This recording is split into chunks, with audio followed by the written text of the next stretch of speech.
Hi, I'm Jenny with The Forest Daisy, and I have 5 Dollar Tree Easter DIYs to show you. And if you like crafting, home decor, thrifting, and upcycling, please like, subscribe to my channel, and hit that bell icon so you will be notified when I post.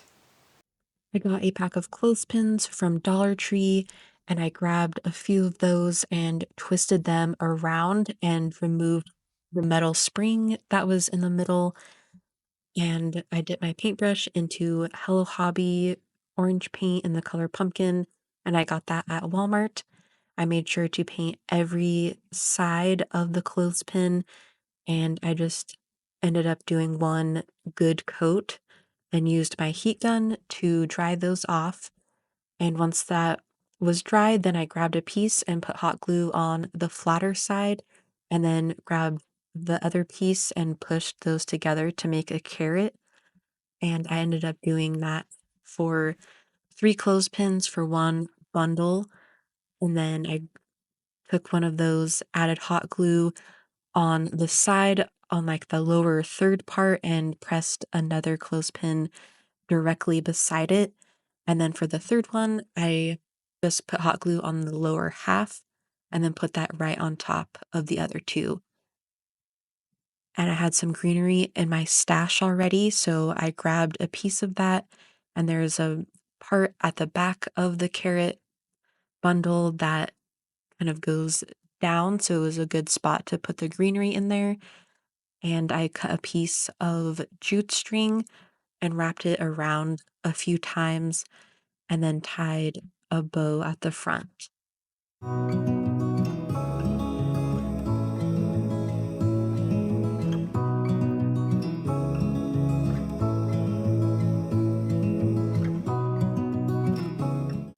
Next up is this wood bunny cutout. I painted that with some white chalk paint, and I went over the front as well as the sides just to get a little bit more coverage. And I decided to just paint one coat of that so it could still show the wood grain a little bit. And I used my heat gun to dry that off. Then, when I was done painting, I took some Hello Hobby paint and French linen and dabbed my paintbrush in there and then dry brushed that along the outside of the bunny. It's kind of hard to see that in the video, but it does give it a bit of a distressed, weathered look. And I decided to also brush some of that paint along the middle of the bunny as well. I got some of this blue, pink, and purple gingham print ribbon at Dollar Tree, and I cut a strip of that and glued it around the neck area of the bunny to make sort of a collar. And then that same ribbon, I made a bow with that and glued it on top of the collar. And I forgot to take a clip of this, but I did have a little white flower that I ended up gluing on top of the bow just so it added a little something extra.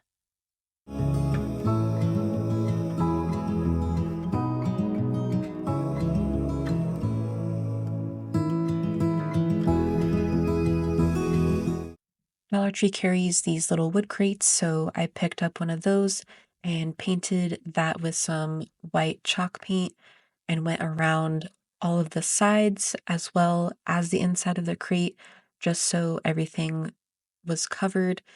And then when it was dry, I took a piece of floral foam and glued that down into the crate.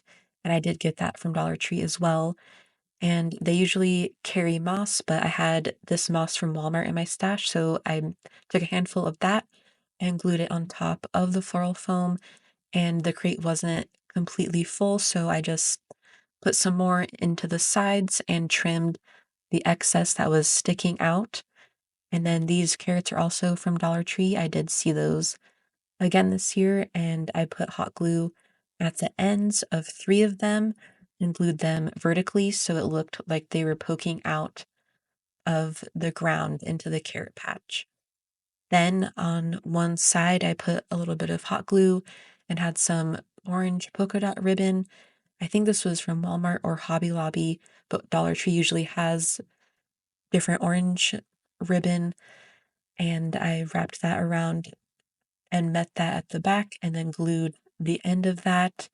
And I also got this little chalkboard sign that comes in a multi-pack at Dollar Tree, and I wrote carrot patch in a white chalk pen, and I had to go over that a few times because it wasn't showing up as much. And what I did was take apart that clothespin and I glued the separate piece on the bottom to make a stake for the sign.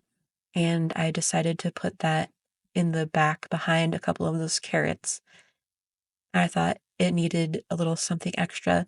So I took that ribbon and just made a bow and glued it at the front of the crate.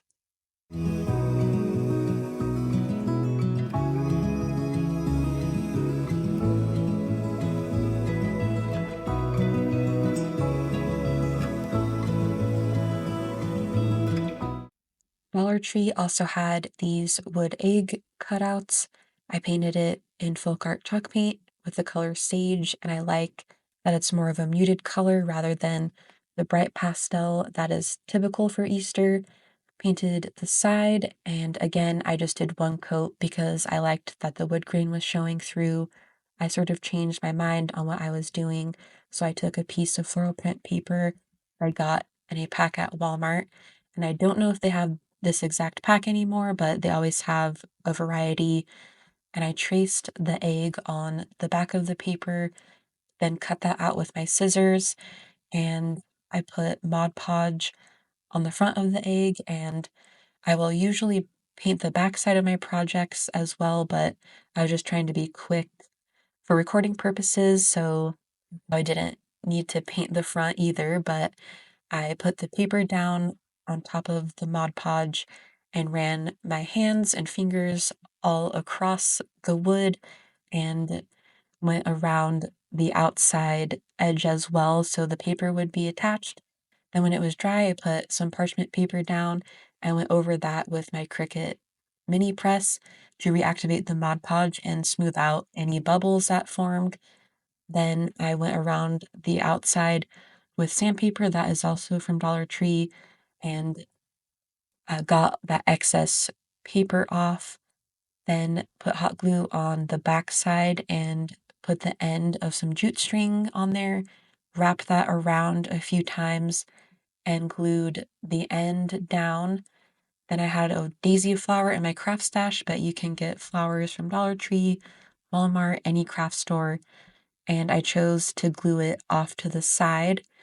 And then I also had some of this boxwood greenery that I glued on both sides of the flower, and I liked that it matched the paper.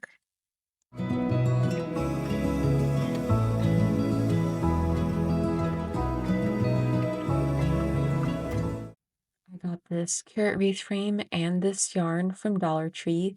I unraveled the yarn a little bit and I had to add hot glue to the end of the carrot frame because if I just tied the yarn and started wrapping it around, it was sliding everywhere.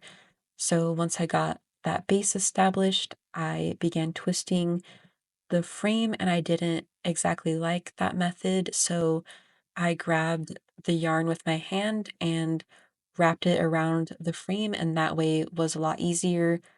Then I met those cross sections of wire, and the yarn was beginning to get caught, and this is me trying to fix it. I thought maybe I could remove that wire, but a piece actually came apart and it messed with the shape of the frame a little, so I decided to keep it and keep going.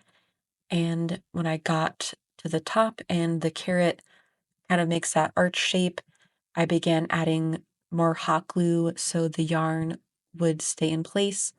Once I was satisfied with that, I took the yarn again and glued it at the bottom and just did one more quick wrap around to fill in any gaps that I had. And then again, cut the excess off and glued that at the back of the frame. I had some ribbon from Dollar Tree. It's a burlap with black polka dots, and I made a bow with two loops, so it was a little fuller, and I tied that with some jute string and kept the string a bit longer on the end, and the gap at the top of the frame, I tied the bow to that, and I wanted to make sure that it was really attached, so I did add hot glue underneath the ribbon, and this greenery was also from Dollar Tree. I thought this was really cool, long greenery, and I cut some pieces of that and glued it directly onto the frame at the top where the leaf part is, and if I did this again, I would definitely put some burlap or something down so it would be a little more covered, but I cut some smaller pieces and filled in the gaps, and I cut a piece of burlap and glued that down on the back to cover up the stems.